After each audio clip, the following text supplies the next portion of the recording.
കോടതി തള്ളി, പാർട്ടി പുറത്താക്കി. എന്താണ് പഴയ കാലത്തെ ഞാൻ കണ്ടൊരു സിനിമയിലൊരു ഗാനമുണ്ട്, എനിക്ക് തോന്നുന്നത് സ്കൂൾ മാസ്റ്റർ എന്ന് പറഞ്ഞ ചിത്രത്തിലാണ്. ഭൂമി കുഴിച്ചു കുഴിച്ചു നടക്കും ഭൂതത്താനെ, നീ കുഴിച്ച കുഴിയിൽ നീ തന്നെ വീണു എന്നുള്ളതാണ് ആ ഗാനം. അപ്പോൾ ഇയാൾ കുഴിച്ച കുഴിയിൽ ഇയാൾ വീണു, ഇതിനകത്ത് വേറെ ആർക്കും യാതൊരു ബന്ധവുമില്ലല്ലോ. അപ്പോൾ കേരള പ്രദേശ് കോൺഗ്രസ് കമ്മിറ്റി ഈ എടുത്ത തീരുമാനം വളരെ അഭിനന്ദനം അർഹിക്കുന്നതും സ്വാഗതാർഹവുമായ ഒരു നടപടിയാണ്. കാരണം ലൈംഗിക ആരോപണങ്ങൾ വിവിധ പാർട്ടികളിലെ വിവിധ നേതാക്കന്മാർക്കും MLA-മാർക്കും എതിരെ ഉയർന്നു വന്നപ്പോൾ ആ പാർട്ടികൾ സ്വീകരിച്ച നിലപാടിൽ നിന്ന് വ്യത്യസ്തമായി, വിഭിന്നമായി, സമാനതകളില്ലാത്തൊരു നിലപാടാണ് കോൺഗ്രസ് പാർട്ടി സ്വീകരിച്ചത്. നമുക്കറിയാം, ആദ്യം അയാളുടെ പാർട്ടിയുടെ പാർട്ടിയിൽ നിന്ന് സസ്പെൻഡ് ചെയ്തു, പാർലമെൻ്ററി പാർട്ടിയിൽ നിന്ന് ഒഴിവാക്കിയതിനു ശേഷം പാർട്ടിയെ വെല്ലുവിളിച്ചുകൊണ്ട് അയാൾ നിയമസഭാ സമ്മേളനത്തിൽ വന്നു. പാലക്കാട്ട് പോയി. പാലക്കാട്ട് വളരെ സജീവമായി ഒരു പാർട്ടിയുടെ അച്ചടക്കമുള്ള പ്രവർത്തകൻ ഒരിക്കലും കാണിക്കാൻ പാടില്ലാത്ത രീതിയിൽ പാർട്ടി പരിപാടികൾ അദ്ദേഹം നിരന്തരമായി പങ്കെടുത്തു. അതൊക്കെ ഈ പാർലമെൻ്ററി പാർട്ടിയോടും അദ്ദേഹം നടത്തിയ ഒരു വെല്ലുവിളിയാണ്, ഒരു യുദ്ധപ്രഖ്യാപനമാണ്. ആ യുദ്ധപ്രഖ്യാപനത്തിന് അന്ത്യം കുറിച്ചുകൊണ്ടാണ് ഇന്ന് അദ്ദേഹത്തിനെ പാർട്ടിയുടെ പ്രാഥമിക അംഗത്തിൽ നിന്ന് പുറത്താക്കിയത്. അദ്ദേഹത്തിന് ജാമ്യം കിട്ടുന്നോ ഇല്ലയോ എന്നുള്ള കാര്യം ഇറലവൻ്റാണ്. നമ്മളെ സംബന്ധിച്ചിടത്തോളം കോടതി അദ്ദേഹത്തിന് ജാമ്യം കൊടുക്കട്ടെ, കൊടുക്കാതിരിക്കട്ടെ, അദ്ദേഹത്തിൻ്റെ കേസിൽ അദ്ദേഹത്തെ വെറുതെ വിടാതിരിക്കട്ടെ, എന്തുമാകട്ടെ, ഈ കേസിൻ്റെ അവസാനത്തെ നടപടിക്രമങ്ങൾ എന്തുമാകാം. നിയമത്തിന് വഴിക്കാണല്ലോ പോകുന്നത്. അപ്പോൾ സ്വാഭാവികമായി നിയമത്തിന് അതീതമായി പാർട്ടിക്ക് ചില മൂല്യങ്ങളുണ്ട്, ചില നിലപാടുകളുണ്ട്. ആ മൂല്യങ്ങളും നിലപാടുകളെയാണ് ജനങ്ങൾ വിലമതിക്കുന്നത്. അപ്പോൾ കോൺഗ്രസ് പാർട്ടിയുടെ സൽപ്പേരിന് കളങ്കം ചാർത്തുന്ന, കോൺഗ്രസ് പാർട്ടിയുടെ മുഖം വികൃതമാക്കുന്ന ഒരുപാട് കാര്യങ്ങളാണ് കഴിഞ്ഞ കുറേ കാലമായി അയാൾ ചെയ്തുകൊണ്ടിരിക്കുന്നത്. അതുകൊണ്ട് പാർട്ടി ഇന്നെടുത്ത നടപടിയിലൂടെ അദ്ദേഹം പാർട്ടിയുടെ ഒരു പ്രാഥമിക അംഗത്വം അല്ലാതായിരിക്കുന്നു.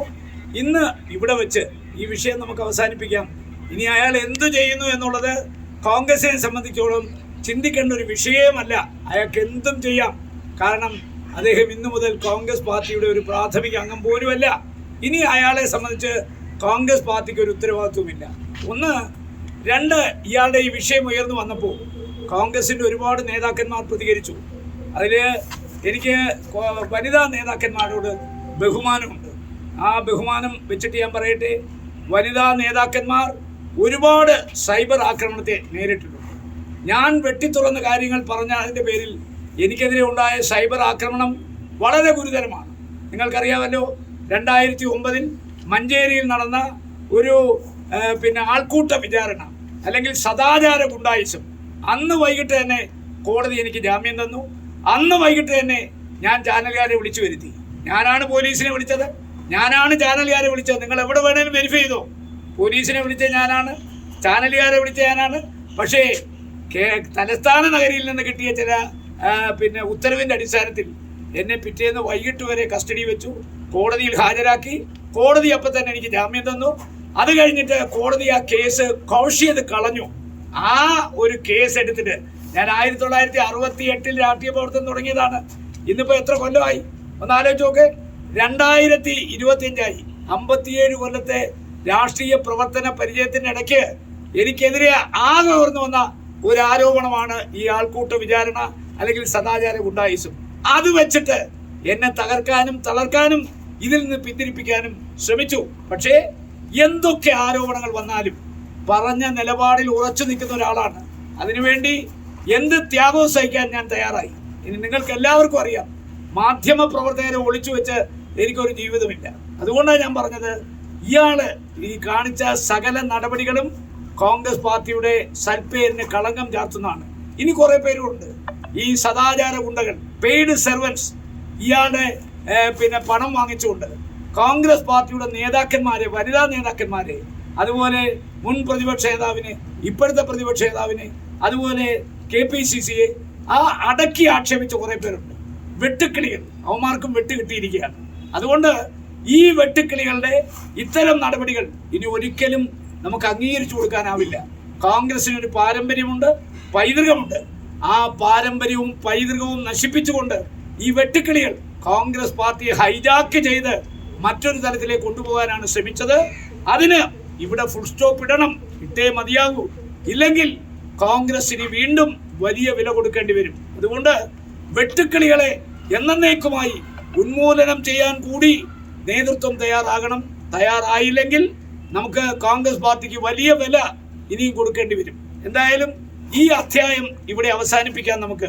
കാരണം തദ്ദേശ സ്വയംഭരണ സ്ഥാപനങ്ങളിലേക്കുള്ള തെരഞ്ഞെടുപ്പ് നടക്കുകയാണ്. ഒരുപാട് വിഷയങ്ങൾ നമുക്കുണ്ട്.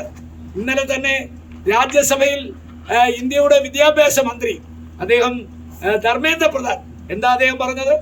PM ശ്രീയിൽ ഒപ്പിടാൻ ഒരു പവർ ബ്രോക്കർ ഉണ്ടായിരുന്നു, ഒരു ഇടനിലക്കാരനുണ്ടായിരുന്നു. അപ്പോൾ നാഷണൽ എഡ്യൂക്കേഷൻ പോളിസിയുടെ ഭാഗമാണല്ലോ PM ശ്രീ. അത് വിദ്യാഭ്യാസത്തെ കാവ്യവൽക്കരിക്കാനുള്ള നടപടിയാണല്ലോ.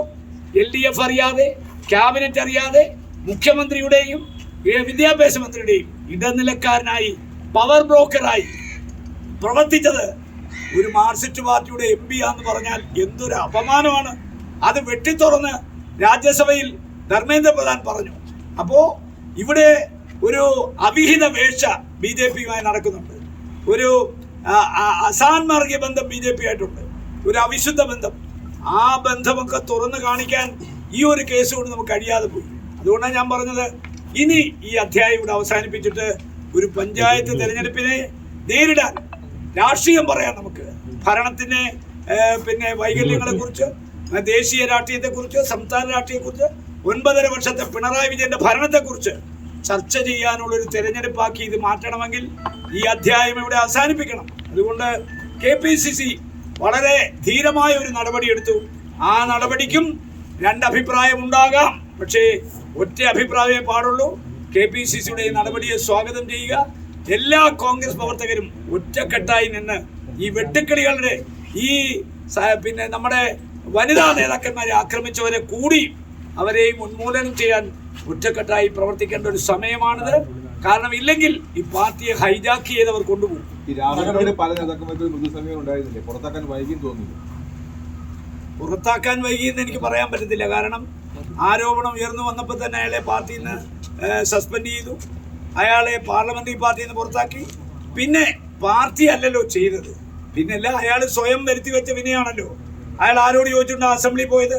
പാർലമെന്ററി പാർട്ടി പുറത്താക്കിയ ഒരാൾ കുറെ നാൾ മാറി നിന്നിരുന്നെങ്കിൽ, വിൻസെന്റ് ചെയ്ത പോലെ ചെയ്തിരുന്നെങ്കിൽ, അല്ലെങ്കിൽ എൽദോസ് കുന്നപ്പള്ളി ചെയ്ത പോലെ ചെയ്തിരുന്നെങ്കിൽ, മുകേഷ് ചെയ്ത പോലെ ചെയ്തിരുന്നെങ്കിൽ അദ്ദേഹത്തിന് തിരിച്ചു വരാമായിരുന്നു. അതാ ഞാൻ പറഞ്ഞ വടി കൊടുത്ത് അടി വാങ്ങിച്ചല്ലേ. ഈ പെൺകുട്ടിയെ പ്രകോപിപ്പിച്ച് അതിനെ മുഖ്യമന്ത്രിയുടെ അടുത്ത് പരാതിയുമായി എത്തിച്ചത് ഇയാളുടെ ഒറ്റയൊരുത്തന്റെ പ്രവൃത്തിയാണ്. ആ പ്രവൃത്തിയെ ഒരിക്കലും നമുക്ക് അംഗീകരിക്കാൻ പറ്റില്ല. ഇല്ലെങ്കിൽ ഈ കേസൊന്നും അവർ മുഖ്യമന്ത്രി എടുത്ത് കൊടുക്കില്ല.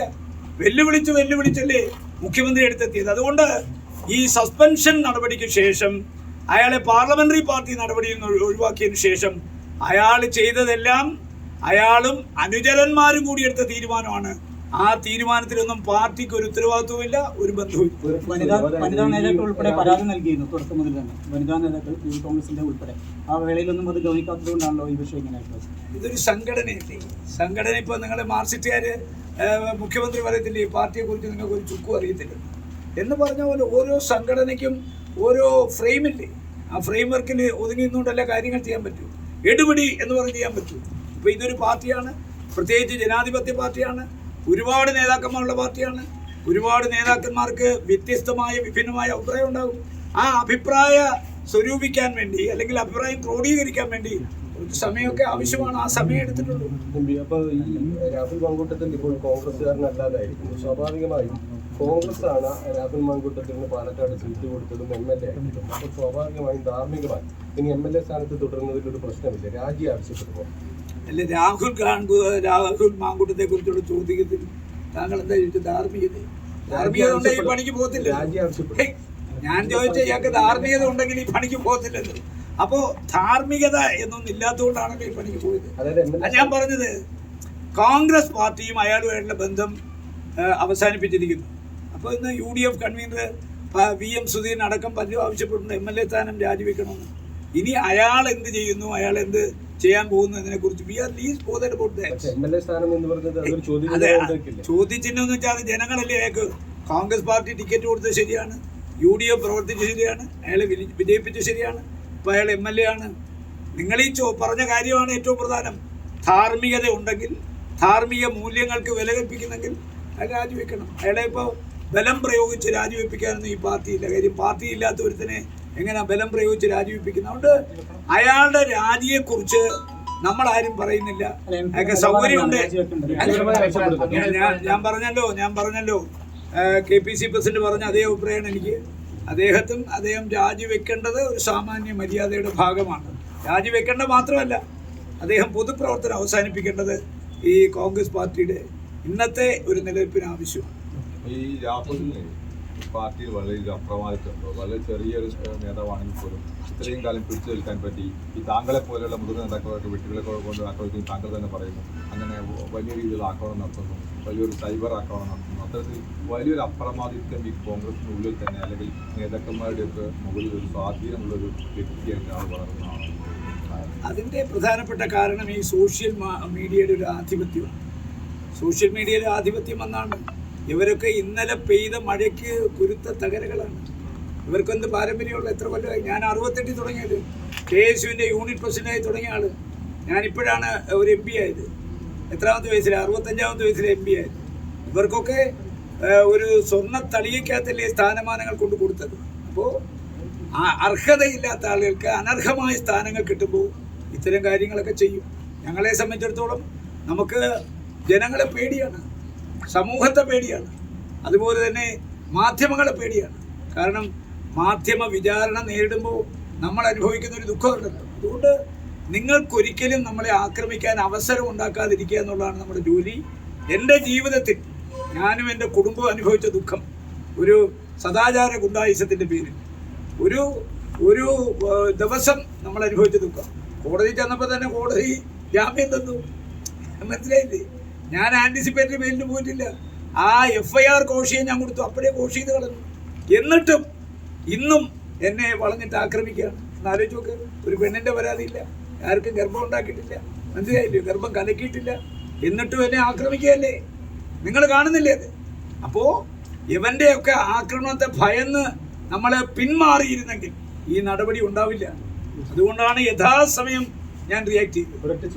വെട്ടുവിളിക്കൂട്ടം പ്രവർത്തിക്കുന്നത് ബ്രിഗേഡിയർമാർക്ക് വേണ്ടിയാണല്ലോ. അപ്പൊ അങ്ങനെയാണ് അന്ന് പോസ്റ്റ് ഉണ്ടായിരുന്നത്. അപ്പോൾ ഇനിയും നിരക്ക് നിർത്തേണ്ട നടപടി ബ്രിഗേഡിയർമാർ ഇനിയുണ്ടോ അത്തരം നടപടിയെടുക്കേണ്ട? ഞാൻ 1ാം ക്ലാസ്സിൽ പഠിക്കുന്ന കുട്ടികൾക്ക് ക്ലാസ് എടുക്കുന്ന പോലെ കാര്യങ്ങൾ പറ പന തറ പന എന്ന് പറഞ്ഞിട്ട് പിന്നെയും നിങ്ങൾ ചോദ്യങ്ങൾ ചോദിക്കുക. അതുകൊണ്ട് നിങ്ങളും ഒരു LKG നിലവാരത്തിലേക്ക് താഴരുത് എന്നെ അഭ്യർത്ഥന.